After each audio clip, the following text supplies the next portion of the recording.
Hello everyone. कैसे हैं आप सब? आई होप सब अच्छे होंगे, अपने घर में सेफ़ और सुरक्षित होंगे, क्योंकि इस टाइम जैसा कि आप सभी को पता है कोरोना की बीमारी फिर से दोबारा से केस बढ़ रहे हैं। तो इसलिए अपने घर में रहिए जहाँ तक हो सके और अपना ज़्यादा से ज़्यादा ध्यान रखिए, बड़े बुजुर्गों का ध्यान रखिए और घर में बच्चों का ध्यान रखिए ख़ास तौर पे। तो जी चलिए फिर शुरू करते हैं आज का व्लॉग। और आज के व्लॉग में मैं आपके साथ शेयर करने जा रही हूँ अपनी किचन क्लीनिंग रूटीन, जो कि कुछ डेली, कुछ मंथली और कुछ वीकली मिक्सअप हो चुका है, क्योंकि इस सर्दियों में थोड़ा सा काम कम ही हो पाता है जब ज़्यादा सर्दी होती है। तो इसी वजह से कुछ काम मंथली भी रुके हुए हैं, कुछ वीकली हैं और कुछ डेली के हैं। तो चलिए स्टार्ट करते हैं। और यहाँ पे सबसे पहले जो कि मेरा भाई सामान लाया था संक्रांत पे, मैं वो सामान खाली करके रख रही हूँ। तो यहाँ पे जो भी संक्रांत का सामान आया था उसमें से मैं जो जैसे मूंगफली, रेवड़ी, गज्जक वगैरह हैं सभी अलग अलग पिन्नियों में पैक करके रख रही हूँ, जिससे कि मुझे जिस जिसको देने हैं उन्हें देने में आसानी रहेगी। और पिन्नी में पैक रहेंगे तो बस उठाओ और दे दो जब भी मौका लगता है, क्योंकि एकदम तो जा नहीं पाते हैं। कुछ तो ऐसे हैं जो कि घर पे ही आएंगे, उन्हें दे देंगे, और कुछ ऐसे हैं जिनके कि घर भिजवाने पड़ेंगे। और दालें वगैरह हैं वो रिता दूँगी, चावल रिता दूँगी।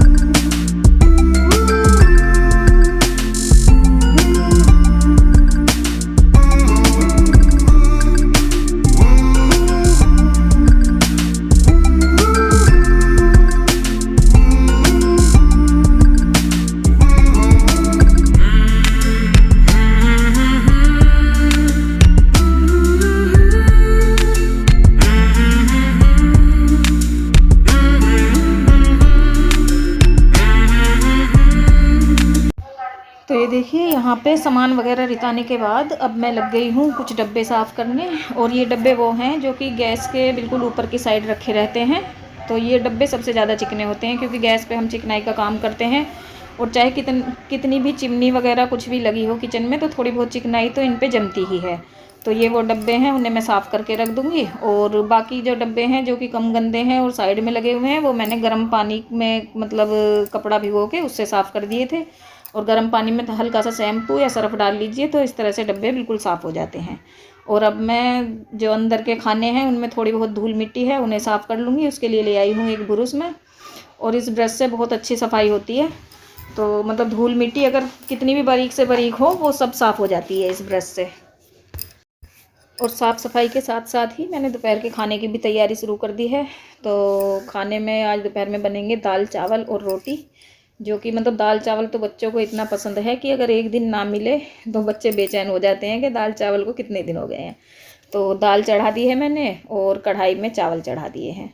तो चावल जब मैं उबाल के बनाती हूँ, उबाल के और पसा के, तो मैं कढ़ाई में बनाती हूँ, क्योंकि खुले बर्तन में पसे हुए चावल बहुत अच्छे बनते हैं। तो यहाँ मैं करने लगी हूँ, किचन का पायदान है उसे क्लीन कर दूँगी। और ये जो ब्रश है इससे पायदान, कारपेट वगैरह बहुत अच्छे से साफ़ हो जाते हैं। और उसके बाद मैं लगा दूँगी झाड़ू। और झाड़ू लगाने के बाद ये कूड़ा मैं यहीं का यहीं उठा दूँगी किचन के सामने ही, क्योंकि फ़िलहाल मैं बस किचन की क्लीनिंग कर रही हूँ। उसके बाद बाकी सब क्लीनिंग करूँगी, क्योंकि किचन की क्लीनिंग इसलिए ज़रूरी है कि खाना भी बनाना है तो दाल चावल उबालने तक तो चल जाता है, लेकिन जब रोटियाँ वगैरह सेकनी होती हैं तो उसके लिए किचन बिल्कुल क्लीन ही होना चाहिए। तो इसलिए सबसे पहले मैं किचन क्लीन कर दूँगी। और झाड़ू लगाने के बाद ये देखिए मैंने पतीली में कर लिया है थोड़ा सा गर्म पानी, और उसमें जो भी मेरे किचन के रुमाल हैं, तो ये जो रुमाल हैं जो मैं रोटी वगैरह रखने के लिए यूज करती हूँ, वो रुमाल हैं, वो भिगो के रख दूँगी।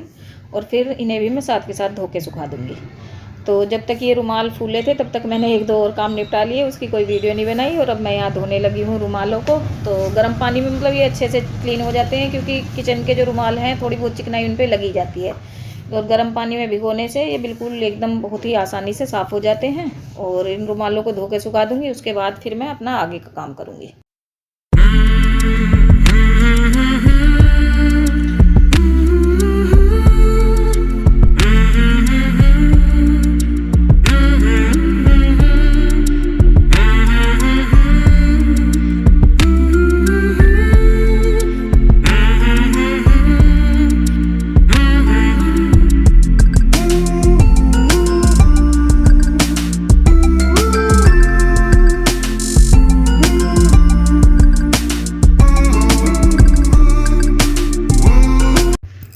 तो यहाँ पे देखिए मैंने पतीली में फिर से ले लिया है गर्म पानी और उसमें डाल लिया है शैम्पू। तो आप शैम्पू या सर्फ कुछ भी यूज कर सकते हैं, दोनों से ही बड़ी आसानी से और बहुत अच्छी साफ़ सफाई होती है। तो मैंने शैम्पू डाला है और ले लिया है एक कपड़ा, जिससे कि मैं मतलब ये पूरी जितनी भी नीचे की रैग हैं बाहर से इन्हें पूरी साफ़ कर दूँगी।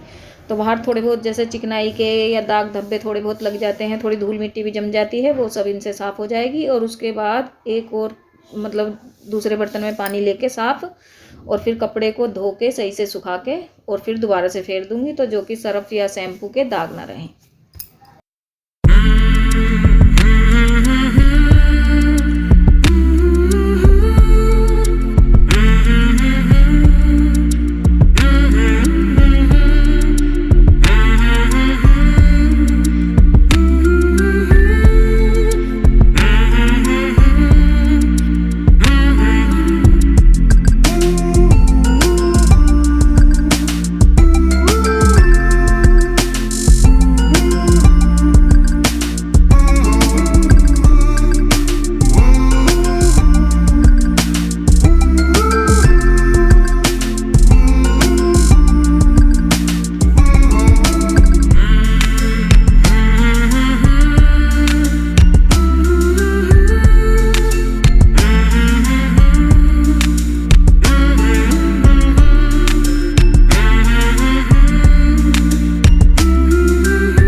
तो जी किचन की रैक वगैरह साफ़ करने के बाद अब बारी आती है फ्लोर की।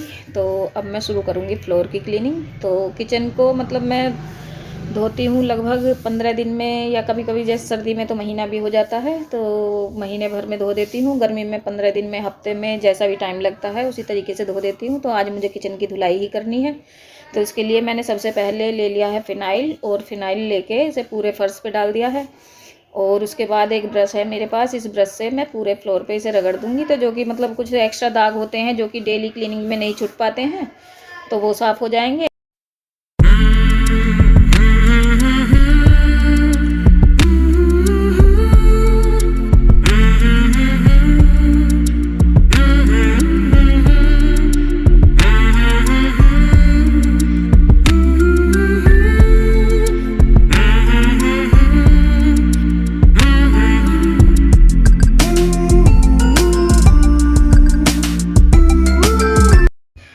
तो जी ये देखिए, सबसे पहले तो मैंने फ़र्श को फ़िनाइल से साफ़ कर लिया था। अब उसके बाद बारी आती है साफ़ पानी से धोने की। तो मैंने ले लिया है जग में पानी, तो जो कि मैं सिंक में से ही लेती जा रही हूँ और डालती जा रही हूँ। और ले लिया है एक प्लास्टिक का ब्रश, जिससे मैंने कारपेट साफ़ किए थे, वही ब्रश है ये।